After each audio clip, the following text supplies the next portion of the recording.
Existing socialist parties in Europe did not wholly approve of the way the Bolsheviks took power and kept it.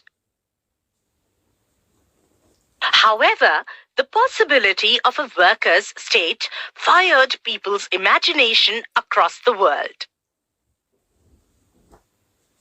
In many countries, communist parties were formed, like the Communist Party of Great Britain. The Bolsheviks encouraged colonial peoples to follow their experiment. Many non-Russians from outside the USSR participated in the Conference of the Peoples of the East, 1920, and the Bolsheviks founded Comintern, an international union of pro-Bolshevik socialist parties. Some received education in the USSR's Communist University of the Workers of the East. By the time of the outbreak of the Second World War, the USSR had given socialism a global face and world stature.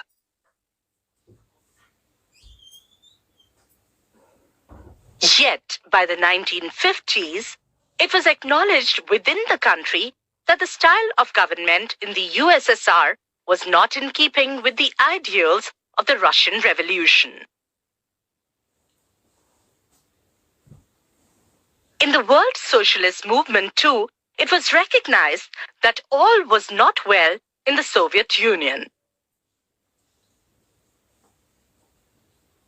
A backward country had become a great power.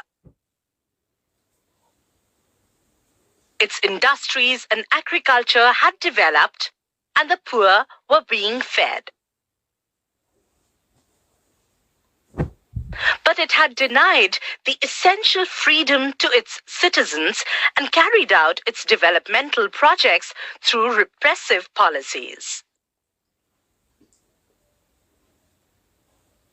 By the end of the 20th century, the international reputation of the USSR as a socialist country had declined, though it was recognized that socialist ideals still enjoyed respect among its people.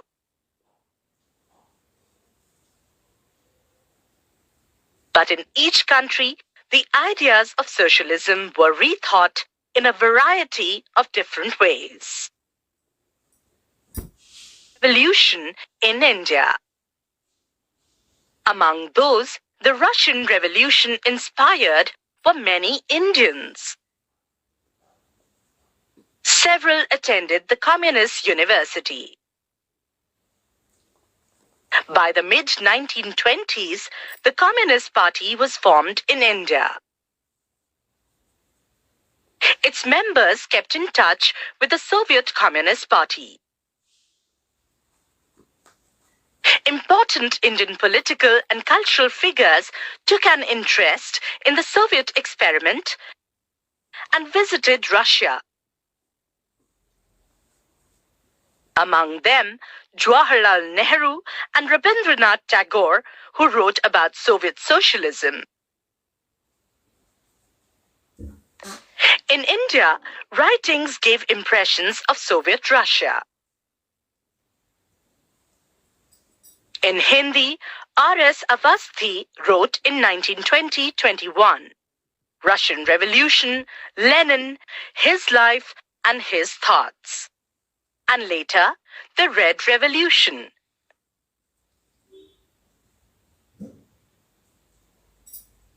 S.T. Vidyalankar wrote The Rebirth of Russia and the Soviet State of Russia. There was much that was written in Bengali, Marathi, Malayalam, Tamil and Telugu. Indian arrives in Soviet Russia in 1920.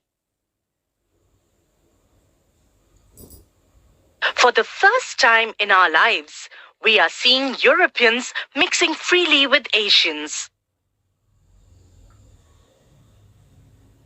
On seeing the Russians mingling freely with the rest of the people of the country, we were convinced that we had come to a land of real equality. We saw freedom in its true light. In spite of their poverty, imposed by the counter-revolutionaries and the imperialists, the people were more jovial and satisfied than ever before.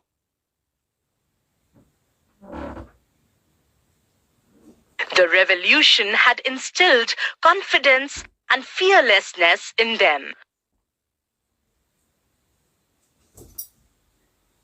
The real brotherhood of mankind would be seen here among these people of 50 different nationalities.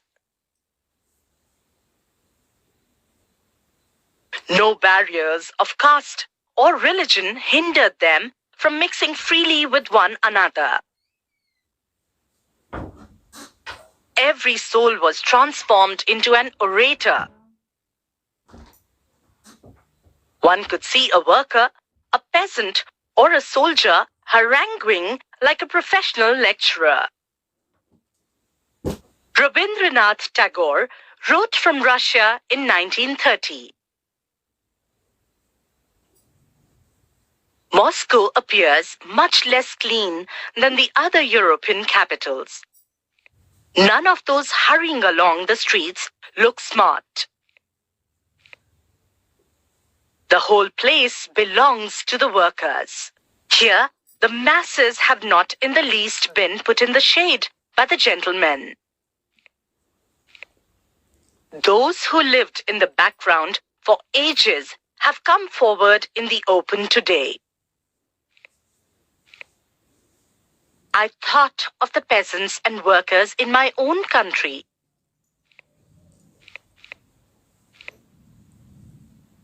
It all seemed like the work of the genie in the Arabian Nights.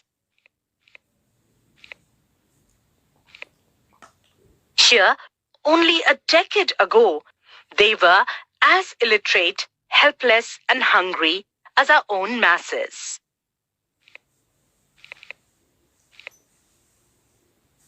Who could be more astonished than an unfortunate Indian like myself to see how they had removed the mountain of ignorance and helplessness in these few years?